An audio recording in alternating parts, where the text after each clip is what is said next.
Today's video discusses suppression before the squeeze, shorts can't exit, the AMC GME relationship, and more. Look at this first. Pre-short squeeze suppression is common. AMC's censorship has increased every time before a major move. Even before the recent shift, AMC was seeing 80% to 90% dark pool utilization. The suppression was ridiculous. AMC's price rose almost 100% when it broke out of that. So we're seeing it again. Since so many important things are happening and so much wealth is buying and accumulating AMC, we're seeing more of these events for AMC. If you wish to look at the suppression, the most recent FTD data on AMC with Apple shows a number of shares sold but not delivered. Apple has a market cap ratio of nearly 4,000x and a float size 26 times that of AMC. FTDs for AMC are in the millions, whereas Apple's highest ratio is 400,000. This stock has a 4,000x market cap and 26x float ratio, yet AMC has a higher FTD. It only reiterates what we said about suppression, shorts' inability to provide, and synthetics' ongoing production. Check out why AMC is down despite huge news. Arena 1 and Q1 performance were discussed. The continuous bear shorts and FTDs behind the scenes are to blame. Given its 19.27% short float and 4.14 days to cover, the stock is strongly hedged against a short squeeze due to low exit liquidity. We already know that short sellers have a limited number of shares, which is why we're seeing large FTDs. We'll provide more data later. Additionally, the float is still shorted. It's 19.27%, but we know it's far higher. Other indicators have demonstrated that self-reported data is far from the truth. We've seen 19% on short interest before, but this time we saw nearly 300%. The synthetic short interest was 300% without counting other factors. Since we have a 19.27 and 4.14 days to cover, we should depart times 20 because that's what the true number will be. Short interest was officially recorded for the period ending April 30th, 2026. The important data are 106.23 million shares short, 17.43% of the float, up 18.65% from the previous report. We must first realize that it is rising. Short interest in 4AMC is rising. This pretty much covers everything regarding what's happening behind the scenes. Second, it's likely not 18.65% from 17%. 18.65% on 300% short interest, for 100% short interest and higher.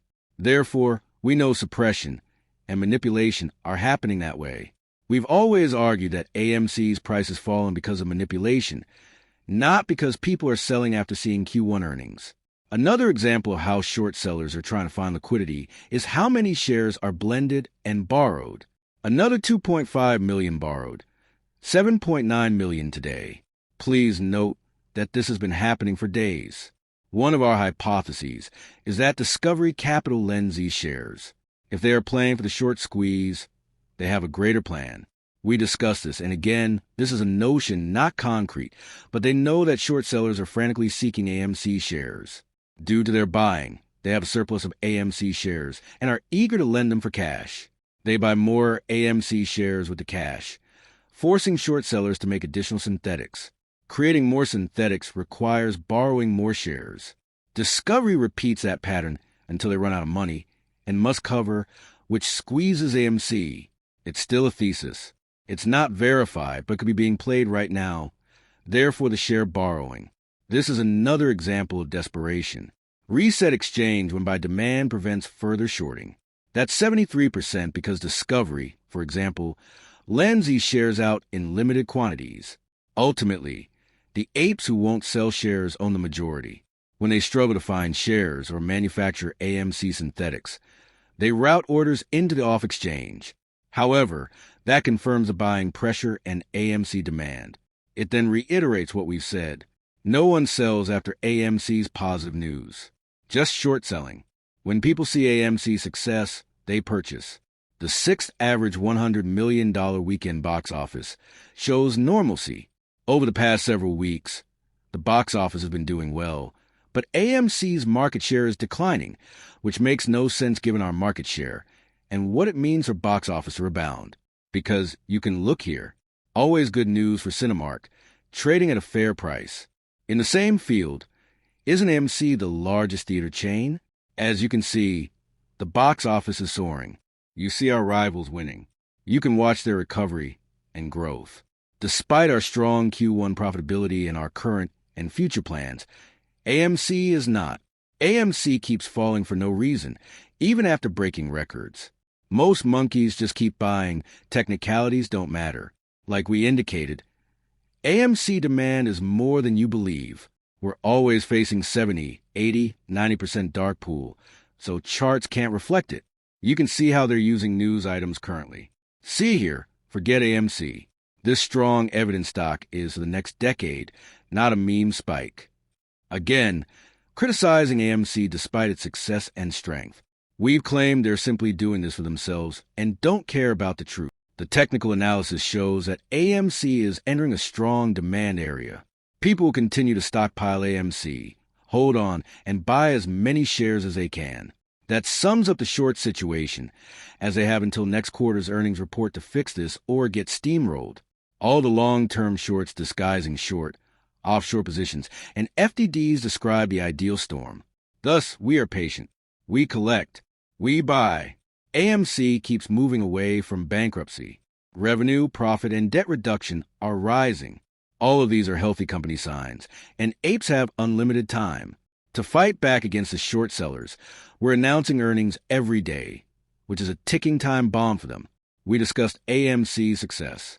We've discussed this before, but to recap what AMC has been doing, these are all improvements it has made and will continue to make, along with more. This is why AMC will only get stronger.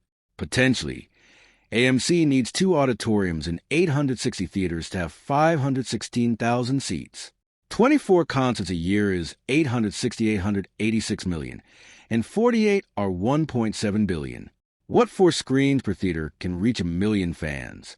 AMC gets 40% of tickets and 100% of concessions. This is obviously talking about how big this could potentially be, and if Arena 1 is working to its full potential, which has already been marked out, you can imagine how much more money can be made. As you can see, AMC can make more money and pivot easily, which is what we're seeing right now. Adam Aron recently began following Ryan Cohen, another huge development.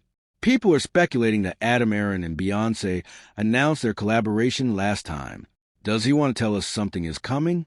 In addition to what AMC has done, a legendary relationship between AMC and GME is possible. That was something I wanted to see. We've discussed how a relationship between the two can benefit both. First, AMC sites can open GME. Their revenue will rise. Second, it boosts traffic for both companies. This might happen. As previously stated, May's box office is the best ever. Additionally, the domestic box office is top 3 billion, moving toward 10.5. All of these are encouraging indications for AMC. We discussed the prospect of a GME-AMC relationship based on what AMC has done. So, we're talking about the history, the future, and AMC's present performance. AMC's strong box office momentum and focus on theatrical distribution put them in the perfect position.